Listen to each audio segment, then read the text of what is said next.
Kata la ilaha, tidak ada Tuhan illallah kecuali Allah, itu struktur bahasa Indonesianya nggak ada. Tidak titik-titik kecuali. Bahasa Indonesianya Tuhan itu hanya Allah saja. Nah, yang jadi persoalan la ilaha illallah bukan meniadakan Tuhan dan bukan mengesahkan Tuhan.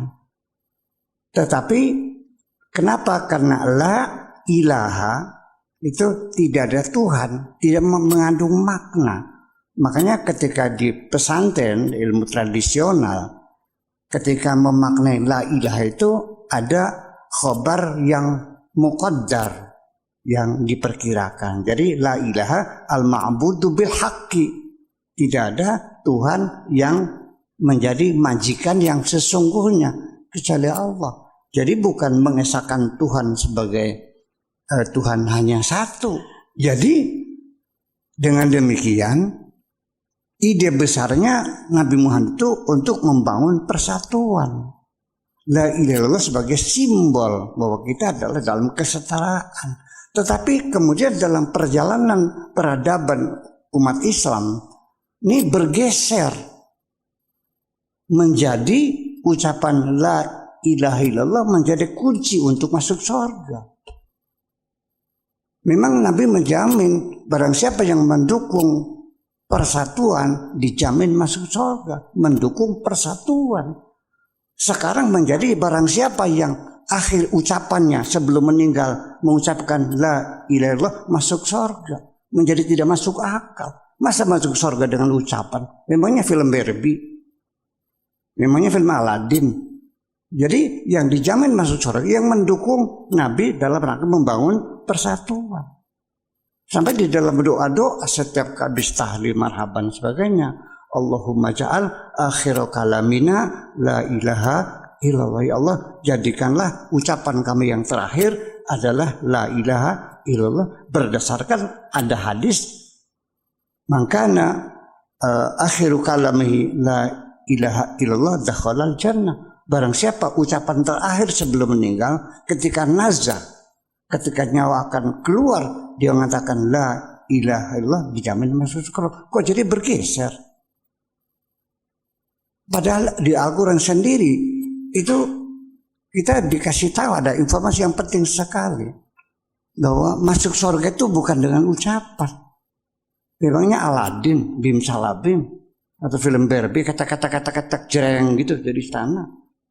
Ya, surga itu dibayar dengan darah dan keringat, dengan nyawa.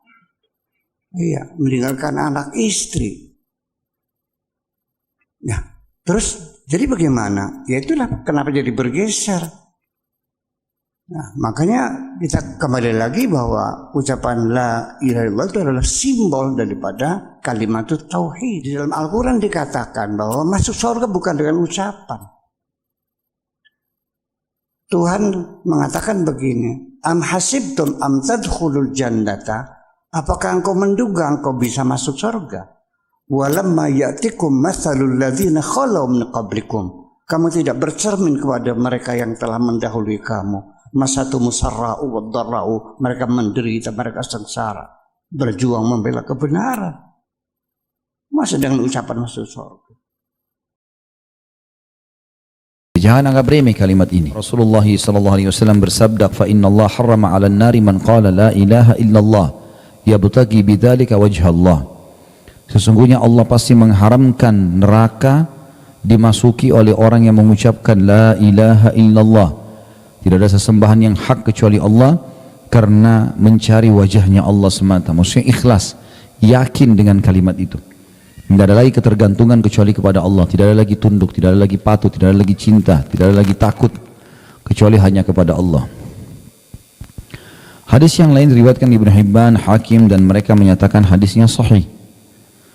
Dari Abu Sa'id al-Khudri radhiyallahu anhu bahwa Rasulullah SAW bersabda, "Qala Musa, ya Rabbi, 'allimni syai'an adhkuruka wa ad'uka bih." Qala qul ya Musa la ilaha illallah. قال يا ربي كل عبادك يقولون هذا. قال يا موسى لو أن السماوات السبع وآمرهن ghairi wal aradin as-sab' wal aradin as-sab'a fi kaffatin wa la ilaha illallah fi kaffah malat bihinna la ilaha illallah. Musa berkata, ya Tuhanku, ajarkanlah kepadaku sesuatu untuk berzikir dan berdoa kepadamu. Allah berfirman, katakanlah hai Musa, la ilaha illallah. Maka Musa berkata, ya Tuhanku, semua hambamu mengucapkan ini.